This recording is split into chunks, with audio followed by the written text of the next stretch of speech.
大家好，我係 Philip。咁最近咧，即係其實都唔係最近㗎，即係之前咧，咁就喺網上面咧就見到呢啲文章討論啦，就話攝影啊，就唔好理拍片影相啦，攝影用電筒咧就係唔專業。咁我自己嘅睇法咧，就係你用電筒用得好都可以係一個專業嚟嘅。即係用光呢樣嘢，即係冇話一支電筒平同貴，而一個令到你唔專業㗎，係咪先？咁如果你用得好，咁當然好啦。咁但係我哋今日咧講嘅嘢咧，就並唔係用光究竟即係用電筒專唔專業，但係咧有上網睇即係揾啲嘢得意嘅，因為咧就揾下啊，咁而家啲普遍一啲入門啲嘅，或者係真係用電筒去影嘢拍嘢嘅人，究竟係會買乜嘢咧？咁啊俾我揾樣嘢，就係呢隻咧 Ulanzi 嘅一隻嘅電筒啊，即係佢話係即係攝影用嘅電筒。咁啊平平地咁啊買翻嚟咧，同大家試下啦，究竟呢樣嘢啱唔啱攝影啦，同埋係咪智商稅啊？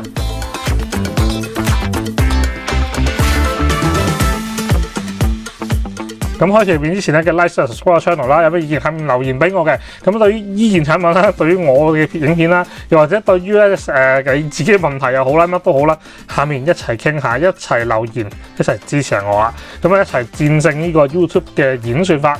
我哋今日咧就開始依條片啦。咁啊先去講講咧，即係呢一支嘅電筒啦。咁啊講完之後又再同我大家開箱。咁頭先提到就係話究竟用電筒係咪一個專業啦？咁我自己頭先嘅睇法就係話，你識得用光，你本身係一個攝影或者拍片嘅專業。咁我覺得同你用嘅燈係當然某個程度嚟講，即係可能你專業少少會用啲專業少少嘅燈啦，係有咁嘅關係嘅。咁但係咪用電筒或者用一啲平嘅嘢一定唔得呢？咁其實就我自己覺得咧，就只要你識得利用，就算係現場光，你唔用燈。或者你用一啲電筒去做一啲譬如光繪啊，譬如係一啲即係特別嘅 spotlight 效果啊，其實我絕對覺得係你用緊一啲工具，即係好似你大家用相機咁啦，唔同嘅相機、唔同嘅鏡頭，冇話絕對一定好同唔好嘅，係咪先？咁啊，只有啱唔啱你用，同埋佢達唔達到你嘅目的嘅啫，係咪？咁如果佢達到你嘅目的，咁大家都話唔好嘅時候，咁冇所謂㗎，因為佢達到你嘅目的啦嘛，係啦。咁啊講完咗啦，咁我哋翻嚟呢個電筒嘅話題先。咁啊同大家咧開箱睇一睇呢個熱電筒咧入邊有啲咩先。咁同大家咧講一講個 spec 啦。咁啊鋁合金嘅外殼啊，重咧就174克。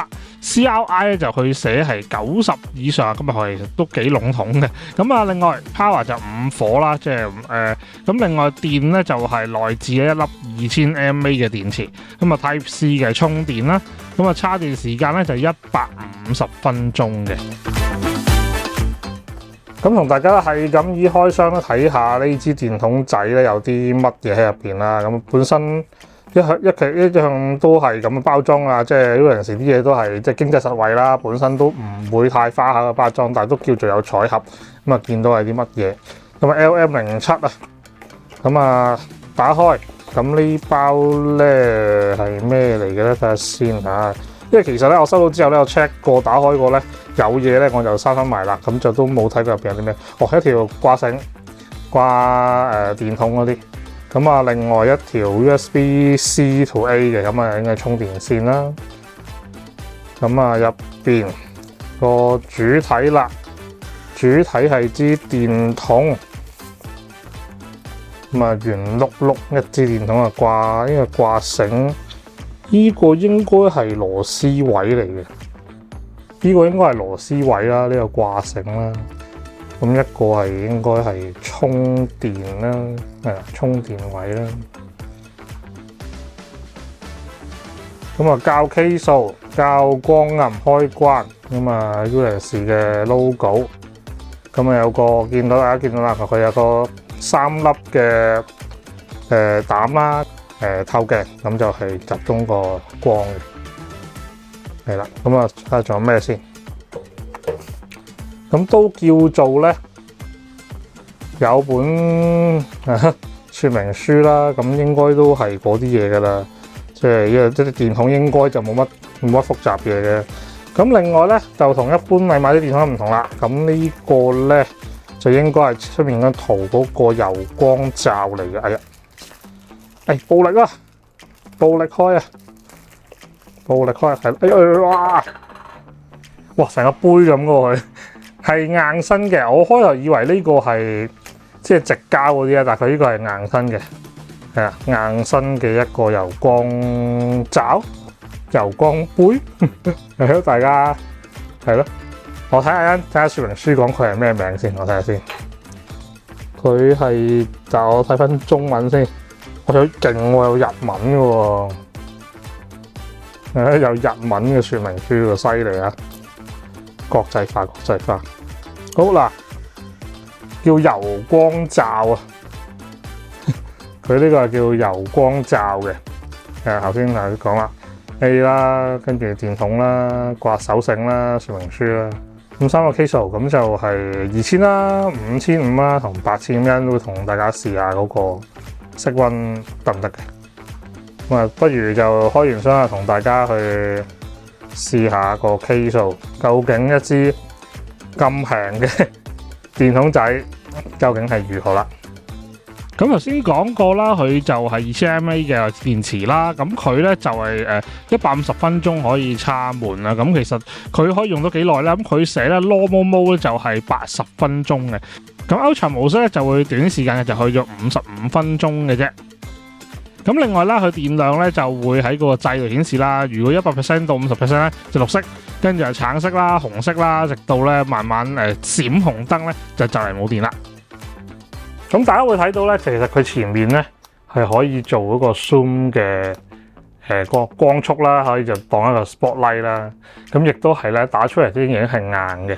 咁如果大家想要一啲硬嘅影嘅時候咧，我諗呢支電筒咧就啱啦。咁但係如果你想要 soft 嘅話咧，我相信咧都係要加翻咧個柔光嘅。咁但係你加柔光之後咧，其實你見個影係散啲嘅，個光係散啲嘅。咁但係都唔係話真係好柔啦，因為始終佢個發光體好細啦。咁所以就大家要留意呢樣嘢啦。咁啊，我覺得呢樣嘢就比較適合做一硬個光源多啲嘅。咁我而家試咗個 K 數先，咁而家咧就係最黃嘅。咁佢顯示咧，咁首先同大家測試咧就係2000K 嘅時候啦。咁 CCT 出嚟咧就係都 OK 喎，2058啊。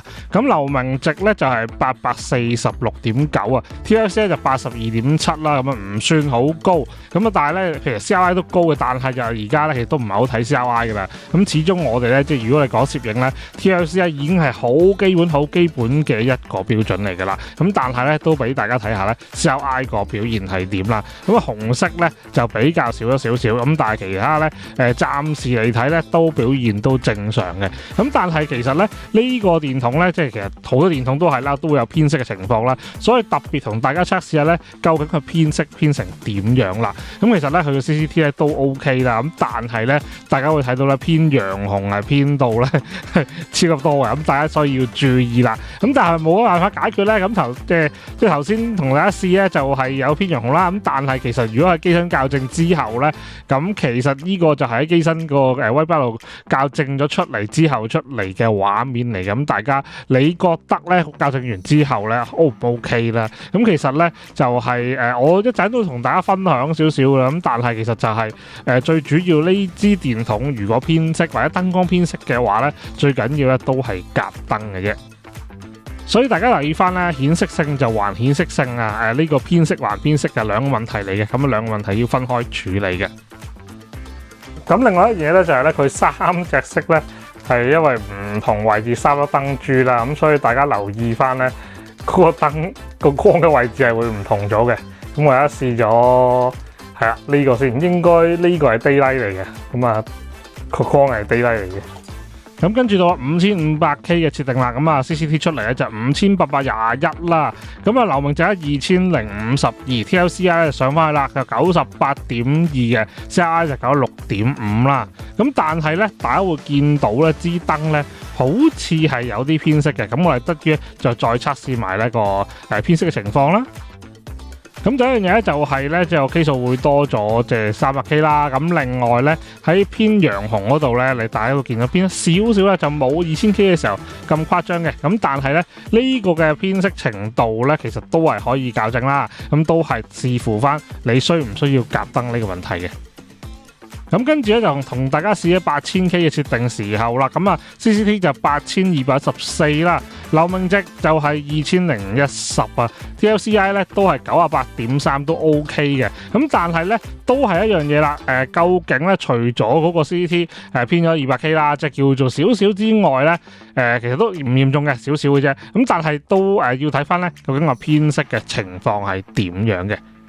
咁大家睇到啦，就係咧，就係佢偏咗咧綠少少啦，咁啊比起呢個5000K 嘅時候咧，就完全相反啦。嗰邊就大約粉紅咗一格到啦，呢邊係綠咗一格到啦，係啦。咁大家要留意翻咧，所以係唔同嘅 K 數之下咧，都有唔同嘅效果。咁啊，大家如果有需要咧，喺相機度偏翻個顏色咧，都係可以嘅。咁但係咧，如果你要夾燈咧，就要留意呢個咧有啲嘢偏紅，有啲偏綠，有啲偏粉紅嘅問題啦。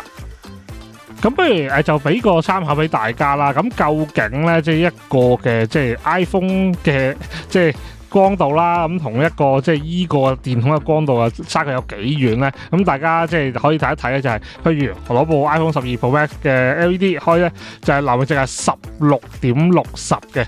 咁啊，如果係支電筒咧，就有2052，咁啊絕對係完全唔同嘅級數。咁啊，純粹咧呢個就唔係一個咩對比嚟嘅，純粹俾大家參考下，究竟咧支電筒大約個光度個概念係幾多嘅啫。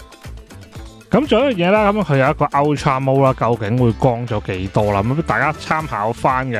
咁而 Normal Mode 嘅時候咧，2000K 咧，咁頭先講過啦，就846.9啦。咁如果去到 Ultra 嘅時候咧，就可以躍升到係1538嘅。咁啊，究竟你需唔需要個 Ultra 啦？使唔使光啲咧？咁啊，自己可以咧就係按呢個情況咧去開 Ultra Mode 嘅。咁而另一個啦，5500K 嘅時候又點樣咧？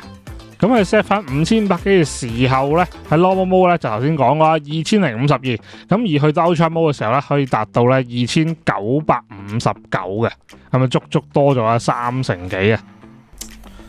咁我自己覺得啦，即係呢支電筒啦，即係其實原意係好嘅，係啦，原意係好嘅，即係有一支。有啲輕便啦，即係咁細支啦，有 spotlight 啦，硬光啦。咁因為譬如平時我哋嗰啲 LED 咧冇咁硬嘅啲光，即係啲影咧頭先睇到咧係好 sharp 噶嘛。咁係需要加即係我哋啲 LED 係加啲 projector lens， 再加前面加鏡頭，你先至會係嗰啲影好 sharp 啊硬啊。咁如果唔係就點都係即係散少少嘅影，即係冇咁硬嘅。咁另外就係咧，即係你即係係咯。即係咁嘅價錢，唔知大家滿唔滿意啦？去睇醫生咁，以佢售價，以佢出嚟嘅嘢，OK 啦。即係又唔係好好，亦都唔係好差。咁一貫嘅作風就係、是，即係呢樣事嘅作風就係平啊嘛，係咪先？平咁佢而家就做到平嘅。亦都做到基本係啦，可以校 K 數、校光暗。咁我覺得咧，如果大家要做一啲好譬如影啲光繪啊，影啲 Polar 仔啊，想有啲硬光啊，咁我覺得都可以考慮嘅。咁但係問題就係啦，同頭先試嘅一樣咧，就係話你要小心留意咧佢個 K 數咧。如果你要搭即係其他燈嘅時候咧，你要夾色咯。你要夾翻佢色啦，即係尤其是佢，你知佢頭先最低色溫係2000噶嘛，咁你2000嘅時候，其實大多數其實出面 LED 都係2000零啊、2700啊、3200啊，咁你好難一支係2000嘅，咁你要夾咯，係啦。咁另外一樣嘢，佢係嘅 daylight，咁你又見到會覺得佢喺嗰個顏色咧都有少少係啦。我反而覺得最靚好似係8000K 呢個。咁但係你8000K 嘅話，你如果夾燈嘅話又係衰。咁但係如果啊，即係如果啫，我唔係呢個絕對唔係廣告嚟嘅，因為我冇收佢哋錢，我純粹覺得好過癮，同埋有咁啱有個 text 上網睇到個話題講用電筒唔專業。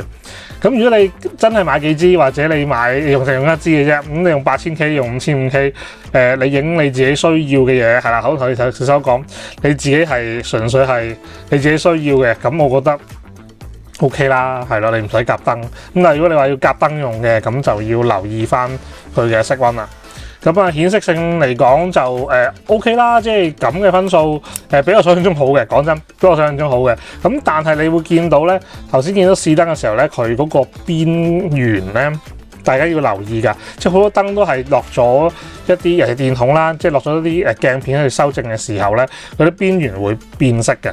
咁如果大家對於啲燈嘅色溫變化好高要求嘅話，呢樣嘢都要留意啊！即係佢可能中間同側邊嘅色溫係會差得遠嘅。